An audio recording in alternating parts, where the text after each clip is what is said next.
খানিকটা শিহরিত অনুভূতি, চ্যালেঞ্জও। মিমি আপা, সুবর্ণা আপা, তৌকির ভাই, আমাদের থিয়েটার ক্লাস নিয়েছিলেন Ali Zaker sir, theatre class নিয়েছিলেন শিমুল ভাই, আমাদের নাচ শেখাতেন সম্প্রীতি আপু। তো আমার মনে হয়েছে যে আমরা ওখানে মানে ম্যানারিজমের ক্লাসও করেছি, আমরা থাকে না নিজেকে প্রেজেন্টেবলভাবে কীভাবে কথা বলতে হয় ক্যামেরার সামনে, সেই ক্লাসও করেছি, মানে ফুল গ্রুমিং হয়েছে আমাদের ওখানে। তো আমি চেষ্টা করব আসলে আমার এক্সপেরিয়েন্স থেকে, যে এক্সপেরিয়েন্স আমি করেছি অল থ্রু, তারপরে এত বছর ধরে আমি ইন্ডাস্ট্রিতে কাজ করছি, আমি আমার এক্সপেরিয়েন্সের জায়গা থেকেই আমি চেষ্টা করব জাজ করার। আর তাছাড়া আমাদের অন্য অন্য সিনিয়র, অন্তু ভাই তো আছে, অন্তু ভাই আছে, সোহাগ ভাই আছে, যারাদের আগে এক্সপেরিয়েন্স আছে ওনারা তো আছে, নিশ্চয়ই আমি ওনাদের কাছ থেকেও হেল্প নেব, চেষ্টা করবো আর কি। শেখার অভিজ্ঞতাটা একরকম, শেখানোর অভিজ্ঞতাটা একরকম।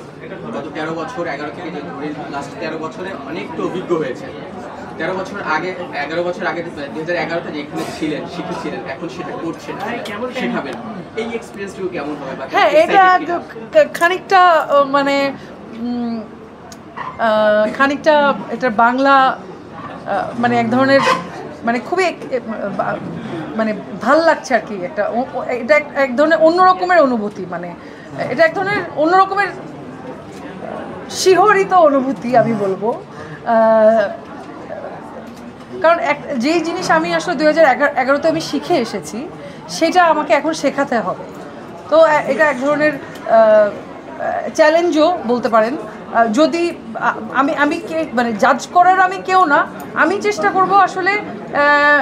করব যে আমার যে এক্সপেরিয়েন্সটুকু হয়েছে গত 13-14 বছরে, সেই এক্সপেরিয়েন্স থেকে ওই এক্সপেরিয়েন্সের জার্নিটা আসলে ওদেরকে পুশ করার, এবং ওই এক্সপেরিয়েন্সটা থেকে ওদেরকে ইন্সপায়ার করার। আমার মনে হয় যে আসলে জাজ করার চেয়ে আমি যদি ওদেরকে বেশি ইন্সপায়ার করতে পারি, তাহলে আমার কাছে মনে হবে যে মানে আমার ভালো লাগবে যে আমি বেশ কিছু মানুষকে, বেশ কিছু মেয়েকে আমি ইন্সপায়ার করতে পারছি। আমার কাছে ওইটা আসলে মানে বেটার। প্রতিযোগিতায় অংশ নেওয়া থেকে প্রতিযোগিতায় বিজয়ী হওয়া পর্যন্ত একটা জার্নি ফেজ থাকে, এবং বিজয়ী হওয়ার পরেই হয়ে যায় আরেকটা ফেজ বা আরেকটা যুদ্ধ নামে। যেহেতু 13 বছরের একটা অভিজ্ঞতা আছে, এই জায়গাটুকু প্রতিযোগিতা কিভাবে কাজে লাগাতে পারবে আপনার কাছ থেকে, আপনি তাদেরকে কিভাবে সহযোগিতা করতে পারবেন? আমি আসলে ওইভাবেই মানে বললাম তো, আমি আমার এক্সপেরিয়েন্স শেয়ার করে ওদেরকে সহযোগিতা করতে পারবো। এর বাইরে আসলে আমার কাছে আমার যোগ্যতা